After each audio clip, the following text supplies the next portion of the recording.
Good morning students.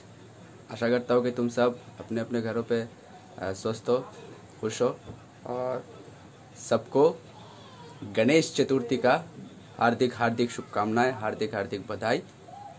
एक बार गणपति बप्पा मोरिया बोल के हम सब आज का लेक्चर शुरू करते हैं। तो चलो गणपति बप्पा मोरिया। आज का टॉपिक है थर्मोडायनामिक्स, जो मैंने शुरू किया था चैप्टर नंबर 12 थर्मोडायनामिक्स का। वहाँ पे हमने थर्मल इक्विलिब्रियम तक ही हमने किया था। आशा करता हूँ वहाँ तक के तुम लोगों को समझ में आ गया होगा। आज का टॉपिक, आज का लेक्चर जो है उससे और फर्दर हम और कंटिन्यू करेंगे। चलो आज शुरू करते हैं। आज का टॉपिक है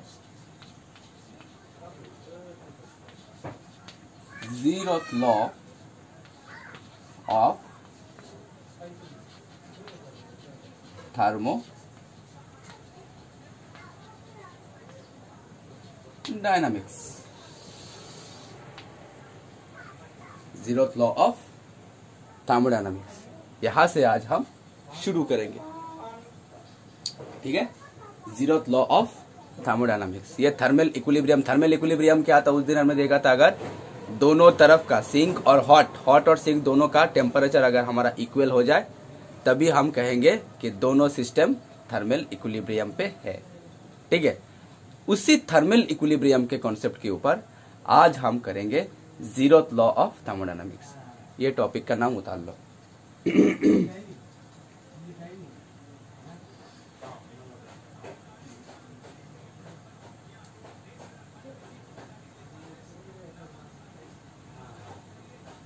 तो जीरोथ लॉ ऑफ थर्मोडायनामिक्स, इसका स्टेटमेंट हम लिखते हैं। इसका statement, if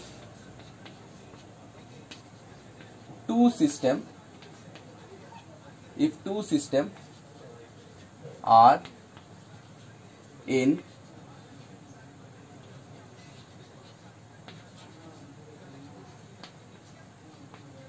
thermal equilibrium, if two systems are in thermal equilibrium,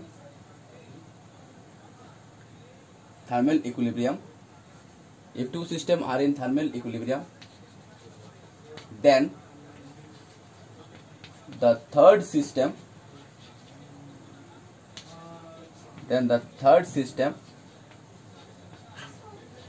contact with both are also in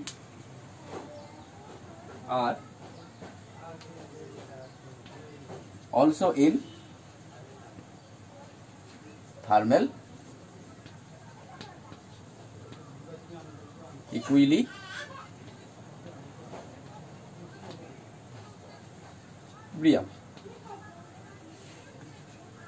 ठीक है। ये कोई किताबी लॉ नहीं है, शीट में अच्छी तरह से लॉ को प्रोवाइड किया। मैं समझाने के लिए बोल रहा हूं, ठीक है। उतार लो, पहले मैं समझा के देता हूं, पहले उतार लो।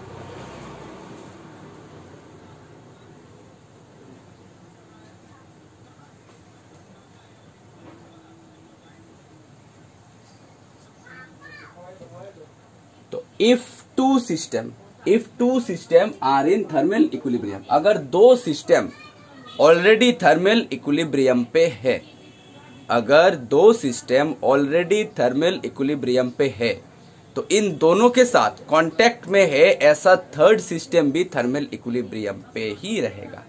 ये है statement of zeroth law of thermodynamics. क्या बोला गया है? अगर दो सिस्टम पहले से ही थर्मल इक्विलिब्रियम पे है, अगर दो सिस्टम पहले से ही थर्मल इक्विलिब्रियम पे है तो इन दोनों के साथ अगर तीसरा अगर सिस्टम आके जुड़ गया तो ये भी इन दोनों के साथ थर्मल इक्विलिब्रियम पे ही रहेगा। मैं डायग्रामेटिकली समझा के देता हूं। मान के चलते हैं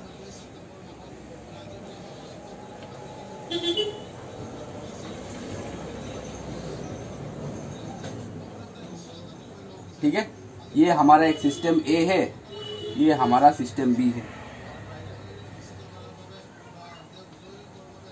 ये हमारा एक सिस्टम ए है और ये हमारा सिस्टम बी है, ठीक है।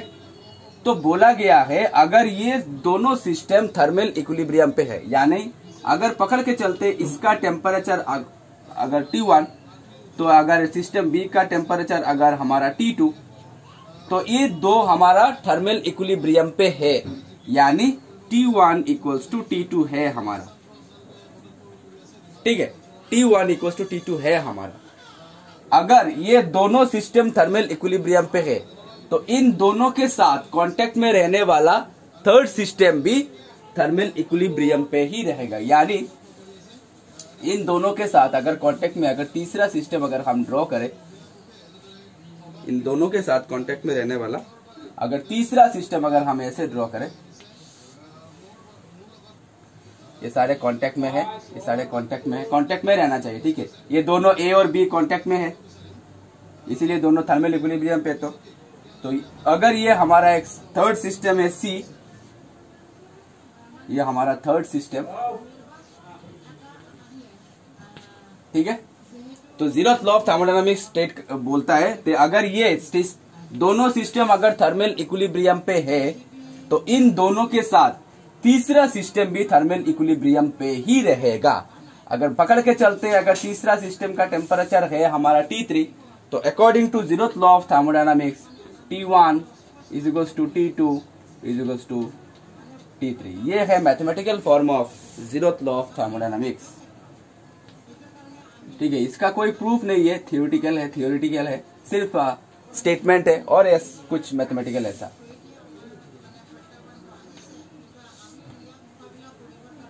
ठीक है, तो मैथमेटिकली अगर ये दोनों system zeroth law of thermodynamics क्या बोलता है, हमारा zeroth law of thermodynamics state करता है कि अगर दोनों सिस्टम मैकेनिकली कांटेक्ट पे है और दोनों सिस्टम थर्मल इक्विलिब्रियम पे, if two systems are in mechanical contact and they are in thermal equilibrium, then the third system connected to the both are also in thermal equilibrium। अगर दो system दोनों की mechanical contact है, दोनों अगर thermal equilibrium पे है, तो इन दोनों के साथ कांटेक्ट में रहने वाला तीसरा सिस्टम भी थर्मल इक्विलिब्रियम पे ही रहेगा। यही है जीरोथ लॉ ऑफ थर्मोडायनामिक्स। ठीक है, यानी T1 equals to T2 equals to T3। ये डायग्रामेटिकली रिप्रेजेंटेशन और ये कुछ मैथमेटिकली उतार लो कॉपी पे।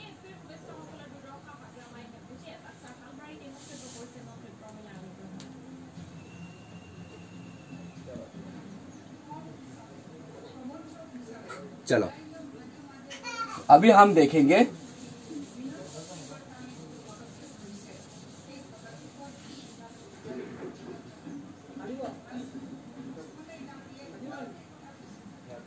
heat, work and internal energy in thermodynamics।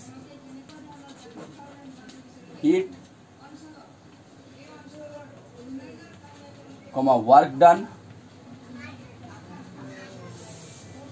and internal energy in thermodynamics। Heat, work done and internal energy in thermodynamics।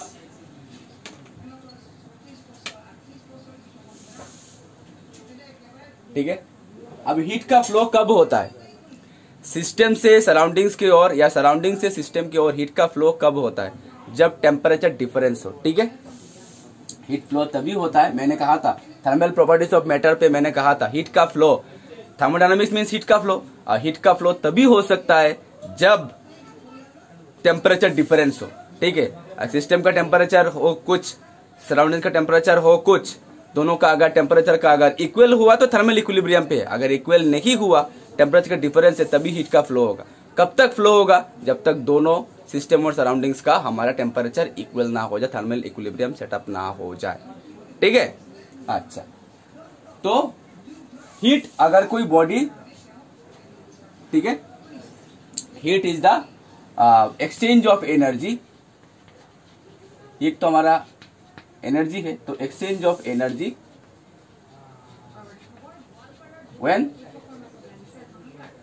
when there is an temperature difference between system and surroundings.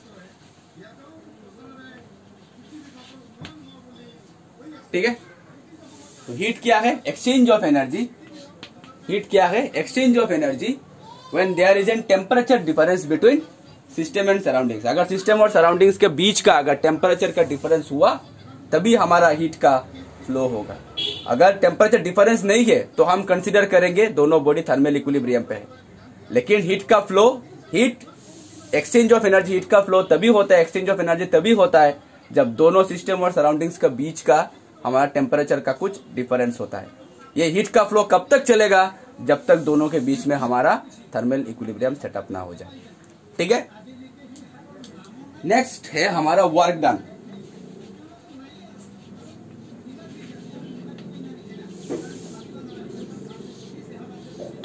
ठीक है, तो work done दो पार्टों में तोड़ा गया है।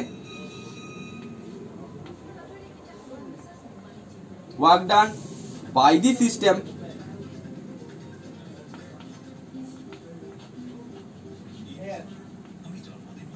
And work done on the system.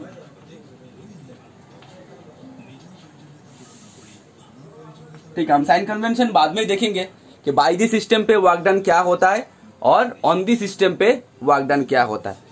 अभी work done को सिर्फ दो पार्टों में तोड़ा गया है। एक पार्ट है हमारा work done by the system, दूसरा पार्ट है हमारा work done on the system. ठीक है, अच्छा, कुछ भी हो, बाय द सिस्टम हो या फिर हमारा ऑन द सिस्टम हो, वर्क डन हमेशा रहेगा W = फोर्स इंटू डिस्प्लेसमेंट। ठीक है, वर्क डन तो हमारा फोर्स इंटू डिस्प्लेसमेंट ही है। वर्क डन इक्वल्स टू हमारा फोर्स इंटू डिस्प्लेसमेंट भी है। ये तो हमारा मैकेनिकल वर्क डन है।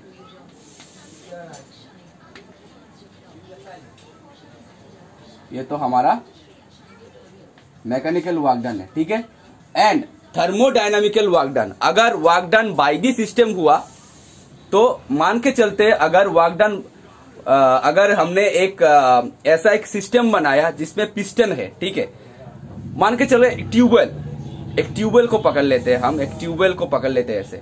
अगर ट्यूबवेल का ऐसे हमने प्रेस किया तो ट्यूबवेल का एरिया क्या हो जाएगा? छोटा हो जाएगा, यानी वॉल्यूम छोटा हो रहा है, डिस्टेंस भी घट रहा है और पिस्टन का ऐसे भी आ रहा है, यानी ट्यूबवेल का जो एरिया जो है, अगर ये हमारा कुछ ट्यूबवेल है ऐसा, पिस्टन ऐसे हमने सेट किया, अगर इस पिस्टन को हमने नीचे की तरफ धकेला, अगर इस पिस्टन को हमने नीचे की तरफ धकेला तो इसका क्या चेंजेस हो रहा है? वॉल्यूम चेंजेस हो रहा है। प्रेशर दिया, वॉल्यूम चेंज हो रहा है, यानी पैरामीटर दो यहाँ पे काम कर रहा है। एक तो काम कर रहा है वॉल्यूम और एक काम कर रहा है हमारा प्रेशर। ठीक है, तो प्रेशर दिया और वॉल्यूम क्या हो रहा है? हमारा घट रहा है। या फिर हम ऐसा भी कर सकते हैं, अगर इस पिस्टन को हमने ऊपर की तरफ खींचा, दो कंडीशन हो सकता है। पहले देखो, पहले हमने पिस्टन को ऐसे नीचे की तरफ धकेला, इसमें भी वॉल्यूम चेंजेस हो रहा है। कैसा चेंज हो रहा है? वॉल्यूम घट रहा है। ठीक है, और अब हमने क्या किया? पिस्टन को ऐसे ऊपर की तरफ खींचा, अब भी वॉल्यूम का चेंज हो रहा है। कैसे चेंज हो रहा है? अब भी वॉल्यूम बढ़ रहा है। ठीक है, तो दोनों ही पहले के केस को हम बोलते हैं work done by the system और दूसरे के केस पे हम बोलते हैं work done on the system. ठीक है, समझ में आया? पहले के सिचुएशन को हम बोलेंगे work done by the system और दूसरे के सिचुएशन पे हम कहेंगे work done on the system. तो पहले हमने क्या किया? पिस्टन को ऐसे नीचे धकेला, वॉल्यूम का चेंजेस हो रहा है। कैसे चेंजेस हो रहा है? वॉल्यूम घट रहा है। ठीक है, पिस्टन ऐसे धकेला, वॉल्यूम कम हो रहा है, वॉल्यूम घट रहा है। दूसरे की सिचुएशन में हमने क्या किया? पिस्टन ऐसे ऊपर की तरफ खींचा, पिस्टन ऊपर की तरफ खींचने से क्या हो रहा है? तब भी वॉल्यूम का चेंज हो रहा है, लेकिन वॉल्यूम का चेंज कैसे हो रहा है? अभी वॉल्यूम बढ़ रहा है। ठीक है, अच्छा, तो थर्मोडायनामिकल वर्क डन इस पहले की सिचुएशन पे हम क्या करें? ऐसे पहले की सिचुएशन पे क्या करें? पिस्टन को नीचे डाल रहे हैं, तो इसको सिचुएशन बाद में पढ़ेंगे, इसको हम कंप्रेशन बोलते। इसको हम बोलते हैं कंप्रेशन। नीचे की तरफ धकेल रहे मतलब कंप्रेस कर रहे, ठीक है, तब तो हम कंप्रेस कर रहे। और ऊपर की तरफ खींच रहे मतलब क्या कर रहे, एक्सपांड कर रहे, तो इसको बोलते हैं एक्सपांशन, ठीक है। पहले की तरफ नीचे, पिस्टन नीचे की तरफ धकेल रहे तो हम बोल रहे ये कंप्रेस कर रहे, इसको बोलते हैं हम कंप्रेशन।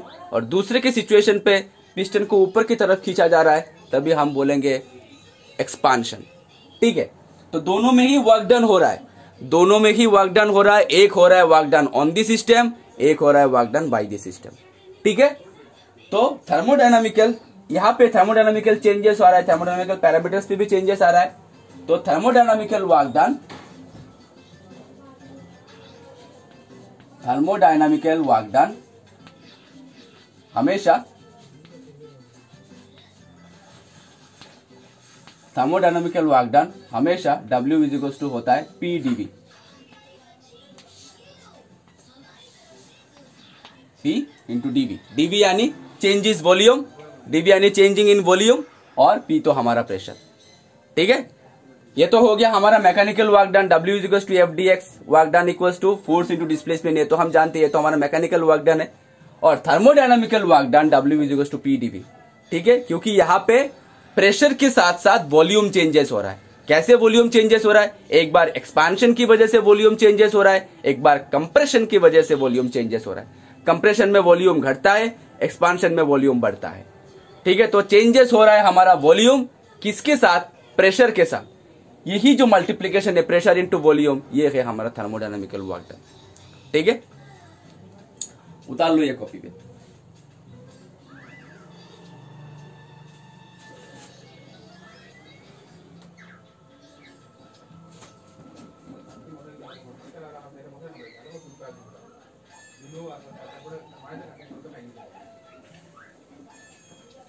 नेक्स्ट हमारा इंटरनल एनर्जी, चलो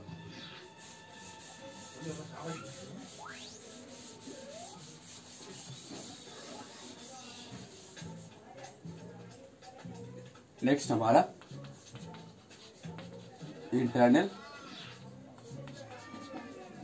एनर्जी, ठीक है। इसको हम U से डिनोट करते हैं, इंटरनल एनर्जी U से डिनोट करते हैं। अच्छा, तो इंटरनल का मतलब क्या है, अंदर ही अंदर। इंटरनल का मतलब क्या है, अंदर ही अंदर जो एनर्जी, यानी सम total of kinetic energy and potential energy of the molecules of the system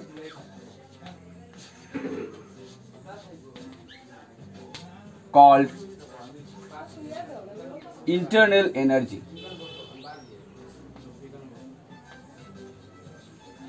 called internal energy, ठीक है। ये कोई किताबी डेफिनेशन नहीं है, समझाने के लिए बोल रहा हूं। अगर हीट का हम जनरेट किए तो मॉलिक्यूल्स में क्या होगा, मॉलिक्यूल्स तो रेंडमली रहता है, मूवमेंट करता है, ठीक है। तो मॉलिक्यूल्स में क्या आ जाएगा, काइनेटिक एनर्जी आ जाएगा, as well as kinetic energy बढ़ जाएगा, as well as potential energy भी बढ़ेगा। तो sum total of kinetic energy, energy conserved है, एनर्जी तो conserved, energy can not be created not be destroyed, it can transform from one form to another form. अगर हमने ज्यादा heat दिया तो ज्यादा काइनेटिक एनर्जी ऑफ मॉलिक्यूल्स होगा, तो क्या हो जाएगा, हीट एनर्जी, ज्यादा हीट देने की वजह से ये ज्यादा गर्म हो जाएगा, ठीक है। यानी mechanical energy is converted into heat energy, okay. Kinetic energy बढ़ रहा है, पोटेंशियल एनर्जी भी बढ़ रहा है, तो इन दोनों का जो समेशन है, मॉलिक्यूल्स का काइनेटिक एनर्जी और पोटेंशियल एनर्जी, दोनों एनर्जी का समेशन है, इसी को हम बोलते हैं इंटरनल एनर्जी, ठीक है। इंटरनल मीन्स अंदर ही अंदर, इनसाइड, ठीक है। अभी एक सपोज सिस्टम को पकड़ लो, ठीक है। अगर सिस्टम को हमने ज्यादा हीट दिया या फिर सिस्टम को हमने कंप्रेशन भी किया, ऐसे कंप्रेशन भी किया, ऐसे हमने एक्सपांशन भी किया, तो जिसके वजह से हम वर्क डन कर रहे, इस वर्क डन, और हम जानते हैं work done equals to energy, work done by the system हो या फिर work done on the system हो, वर्क डन तो वर्क डन है, जिसके वजह से इंटरनल एनर्जी जनरेट हो रहा है। ठीक है, तो internal energy means what? Internal energy is the sum total of kinetic energy and potential energy of the system. ठीक है, अभी देखो पोटेंशियल एनर्जी क्या है? Potential energy is the energy possessed by the particle in position in configuration, इसको kinetic potential energy. And kinetic energy क्या है? Kinetic energy is the energy possessed by the particle when it is in motion. अभी work done अगर हम करें, work done by the system करें या work done on the system भी हम करें, कंप्रेशन करें या फिर एक्सपांशन करें, तब भी हमारा क्या चेंजेस हो रहा है? मॉलिक्यूल पे पोटेंशियल एनर्जी चेंजेस हो रहा है, यानी इसका पोजीशन चेंज हो रहा है, कॉन्फिगरेशन चेंजेस हो रहा है, वॉल्यूम चेंजेस हो रहा है, पोजीशन चेंजेस हो रहा है, कॉन्फिगरेशन चेंजेस हो रहा है। और अगर हमने कंप्रेशन किया, फिर work done by the system भी किया, work done on the system भी किया, तो पोटेंशियल एनर्जी चेंजेस हो रहा है, उसके साथ साथ काइनेटिक एनर्जी भी चेंजेस हो रहा है। यानी मॉलिक्यूल का जो मूवमेंट जो है वो बढ़ रहा है। जितना बढ़ेगा या फिर जितना घटेगा, इन दोनों का अगर हम समेशन कर दिया, पोटेंशियल एनर्जी काइनेटिक एनर्जी दोनों का अगर हमने समेशन कर दिया, जो रिजल्ट आएगा वही रिजल्ट है हमारा internal energy. So internal energy,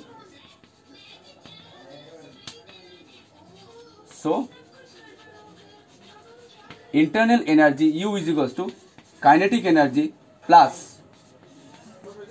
potential energy. ठीक है, internal energy U is equals to kinetic energy plus potential energy. Okay,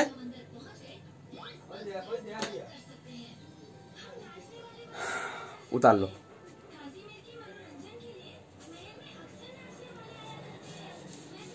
next हम देखेंगे साइन कन्वेंशन कि कब हमको पॉजिटिव पकड़ना है, कब हमको नेगेटिव पकड़ना है। Sign convention. ठीक है, तो नंबर 1 हमारा हीट, नंबर 2 हमारा वर्क डन,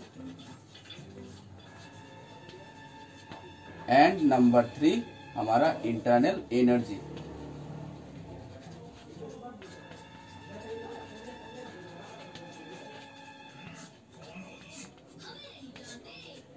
ठीक है, heat, work done, internal energy. कब हम पॉजिटिव पकड़ेंगे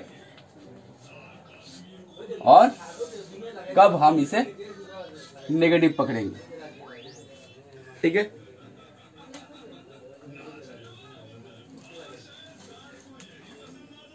अगर किसी भी सिस्टम को हमने हीट सप्लाइड किया, किसी भी सिस्टम पे हमने हीट का सप्लाइड किया,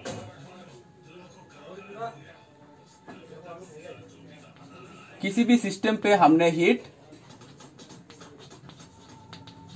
supplied, dq amount of heat supplied,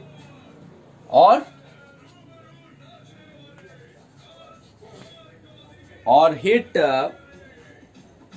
absorbed bye A system.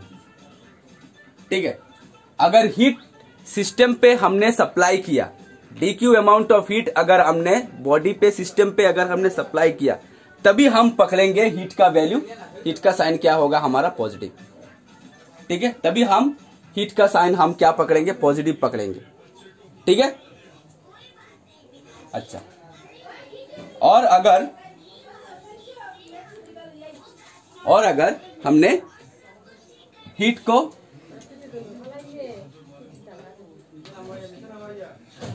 और अगर हीट रिजेक्ट हुआ,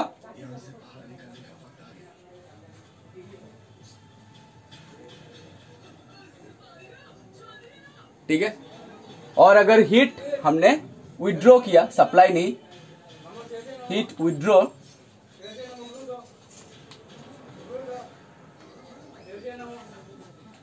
और हीट रिजेक्ट, ठीक है, तभी हीट का वैल्यू क्या आएगा हमारा? नेगेटिव। अगर एक सिस्टम पे हमने हीट का सप्लाई किया, तभी हम इसका मैग्नीट्यूड पकड़ेंगे पॉजिटिव, और अगर कोई सिस्टम हीट को रिजेक्ट करता है, हीट छोड़ देता है, हीट छोड़ देता है, हीट को रिजेक्ट करता है, तभी हम हीट का वैल्यू पकड़ेंगे नेगेटिव। ठीक है। हीट का अगर हमने सप्लाई किया मीन्स व्हाट, एक सिस्टम पे हमने हीट सप्लाई किया तो सिस्टम ने क्या किया, हीट को एब्जॉर्ब किया। हमने सिस्टम पे हीट दिया मतलब सिस्टम ने क्या किया, हीट को एब्जॉर्ब किया। तो अगर हमने सिस्टम पे हीट सप्लाई किया या सिस्टम ने हीट को एब्जॉर्ब किया तभी हम पकड़ेंगे हीट का वैल्यू पॉजिटिव, और अगर सिस्टम ने हीट को छोड़ दिया, रिजेक्ट कर दिया सराउंडिंग्स पे, तभी हम हीट का वैल्यू पकड़ेंगे नेगेटिव। ठीक है। अच्छा, नेक्स्ट वर्क डन। ये तो हो गया हमारा heat. Next work done. Work done पे हम क्या करेंगे, अगर वर्क डन एक्सपांशन पे, work done DW during expansion,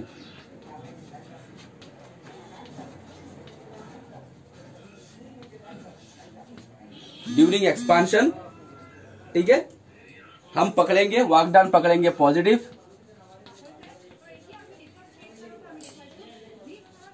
ठीक है, ऊपर दिखाई नहीं दे रहा है इसीलिए मैं यहां पे लिख दे रहा हूं। तो ड्यूरिंग एक्सपांशन कब पकड़ेंगे हम पॉजिटिव, एक्सपांशन के टाइम। एक्सपांशन के टाइम वर्क डन DW को हम पकड़ेंगे पॉजिटिव, और कंप्रेशन पे, during compression,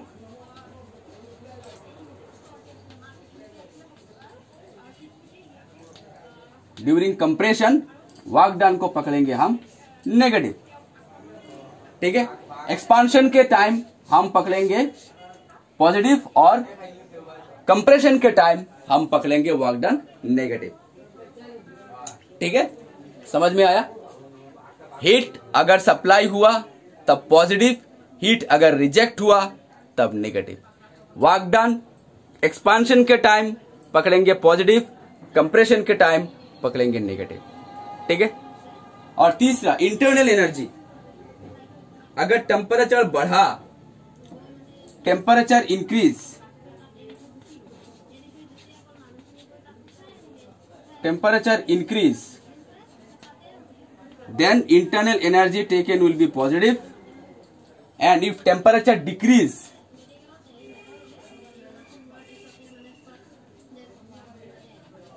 then internal energy taken will be negative.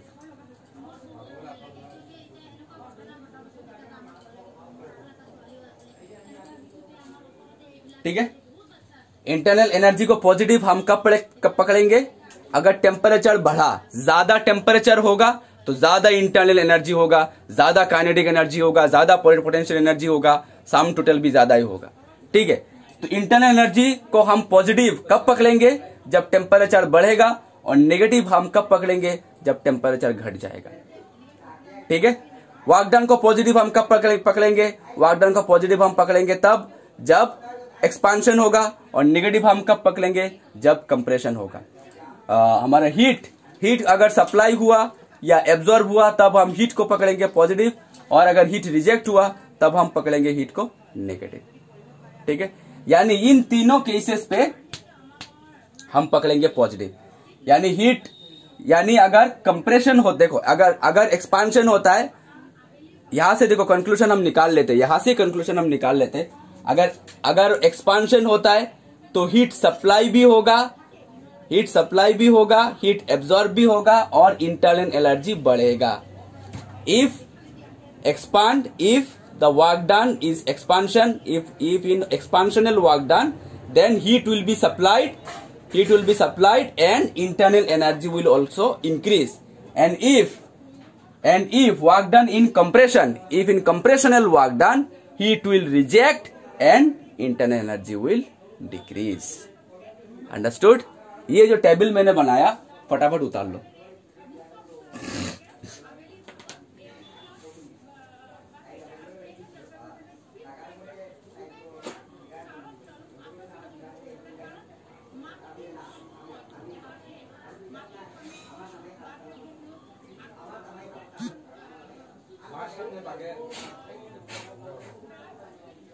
समझ में आया?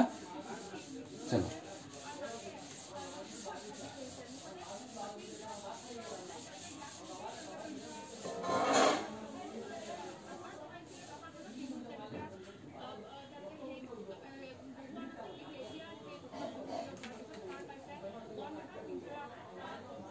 तो स्टूडेंट्स, आज का लेक्चर मैं यही तक समाप्त करता हूँ।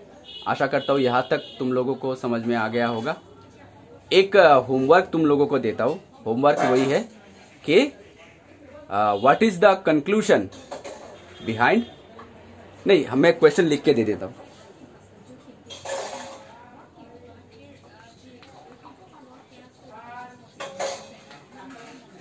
What is the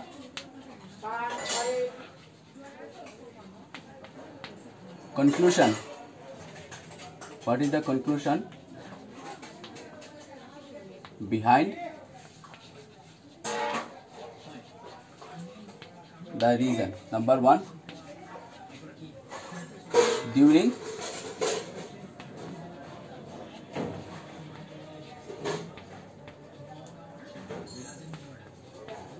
expansional work done, during expansional work done,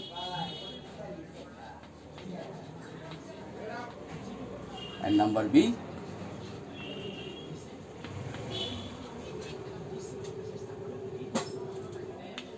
and the reason following.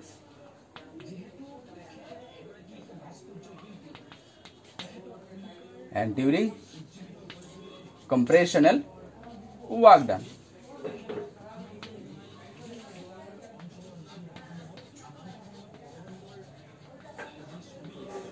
ठीक है, तो ये होमवर्क तुम लोग करना। ठीक है, आशा करता हूं कि आज का टॉपिक तुम लोगों को समझ में आ गया होगा और तुम लोग ये होमवर्क भी अच्छी तरह से कर सकोगे। तो तब तक के लिए कल हम एक्सप्रेशन करेंगे कंप्रेशन और एक्सपांशन का। उसके बाद हम आइसोथर्मल बहुत सारे प्रोसेस है थर्मोडायनामिक, उन सारे प्रोसेस के ऊपर आलोचना करेंगे। तब तक के लिए अपना ध्यान रखना, पढ़ाई करते रहना, stay safe, stay at home. Thank you.